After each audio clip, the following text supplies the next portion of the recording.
پدر مادرایی که این نکته رو تو رابطه با بچه‌هاشون رعایت میکنن میتونن یه تاثیر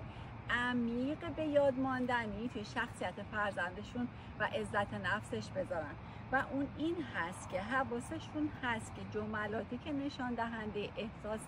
عمیق قلبیشون به فرزندشون هست و مدام تکرار بکنن. مثل اینکه تو بهترینی، چقدر خوشحالم که تو رو دارم، چقدر خوشبختیم که تو رو داریم، چقدر بهت افتخار میکنم و اینقدر این جملات رو برای فرزندشون تکرار بکنن که روی باور فرزندشون این جملات بشینه و احساس ارزشمندی خوبی بهشون بده. حتی اگر یه زمانی با فرزندشون یه تنشی پیش اومده باشه، یه بحثی بینشون پیش اومده باشه، اتفاقا اون روزیه که باید حواسشون باشه که حتما این جملات رو تکرار بکنن، نذارن اون تنش زمان زیادی به رابطهشون آسیب بزنه. برن پیش فرزندشون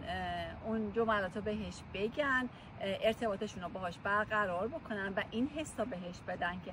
حتی اگر بدترین تنش یا بدترین بحث هم بینشون پیش بیاد نمیتونه روی احساس اونا به فرزندشون تأثیری بذاره.